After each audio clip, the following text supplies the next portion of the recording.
So welcome to this opportunity that we're going to be able to take this journey together.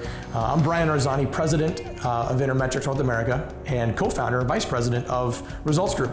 This is going to be an awesome opportunity for us to get to know each other. Even though you're watching this video right now, you're actually getting prepared to do some really cool things with our online psychometric tools. We have behavioral instruments, we have value instruments, and we have instruments that are going to get into what order you think.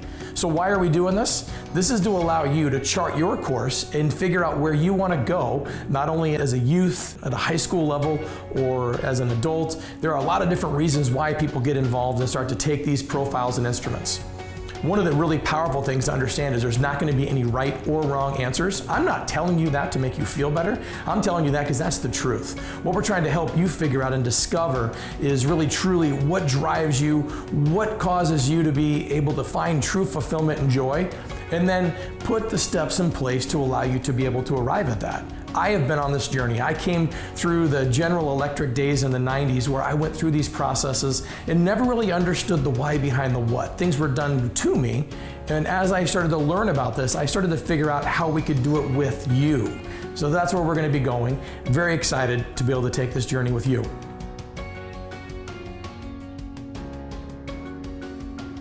So on this journey, one of the things that I want to talk about before we go down the path of taking questions and questionnaires that are online, one of the things to understand is we have this process called the Genius Process.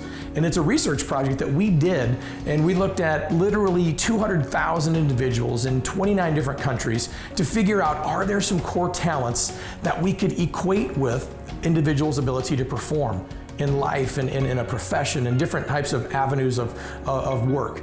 And what we found through the course of that, and if you think about that right now, think about what would you like and under the talents that individuals who are wildly successful, what do you think they'd have?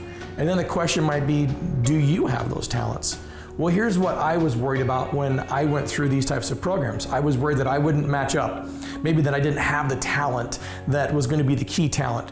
Well, here's the good news. What we found through the course of our research was that there was no correlation between talent and ability to perform in the workforce today.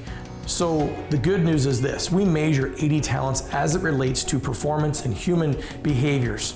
What's wild about this is that every single individual that made this upper echelon had all different types of talents, and they also had what we call blind spots. Blind spots are natural core areas that aren't something that we just might do without thinking about. Those are things that take a little bit more energy. What each one of these individuals that made it to this highest level of success all possessed was an acquisition, or they learned two skill sets. They learned how to A, be self-aware, and B, authentic. Authentic means they were committed to be who they were regardless of situation. So when they encountered situations where they were going to be required to be proficient at a blind spot, they immediately identified opportunities where they could either find a person or put a process in place to complement them. What does that mean for you, and what's a good example? Take a second right now and write your name, your first, middle, and last name with your opposite hand. And just experience what that's like. So if you want to push pause right now, push pause and just go through that exercise and then push play. Now, obviously you were able to do it.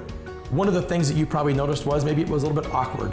The speed at which you did it was maybe not like it would be if it was in your normal hand. See, what's interesting is individuals that are wildly successful recognize opportunities when they're going to be doing that, whether in work, whether in volunteering for different roles or positions, or doing different things, or studying different topics. They recognize that and they say, I'm okay learning new things, but if it's required of me to be doing things that are completely outside of my zone or my genius, I'm not going to try to find a way to get paid to do those things. So a blind spot is something that's natural to us. If my success depends on my proficiency in that blind spot, then I manufacture weakness.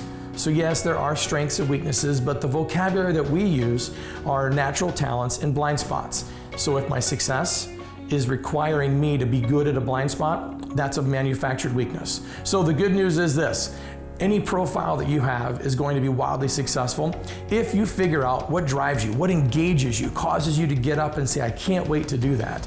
And you can effortlessly go throughout the day and do those types of things. The key is going to be, how do I objectively find that? So you're going to take a series of questionnaires, and those questionnaires are going to ask you different questions about yourself. Some of those words on there may be easy to understand, and some of them you may have to look up. But here's what I'll tell you right now. Don't worry. Don't get nervous and don't think that there's a right or a wrong answer. In fact, the first thought that comes into your mind is probably going to be the right one.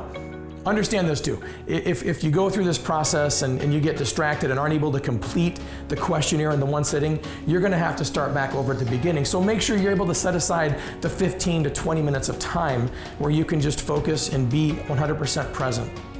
One thing I want to stress upon your mind and just impress upon as you go through this process is that you have spent your entire life working to be the perfect you.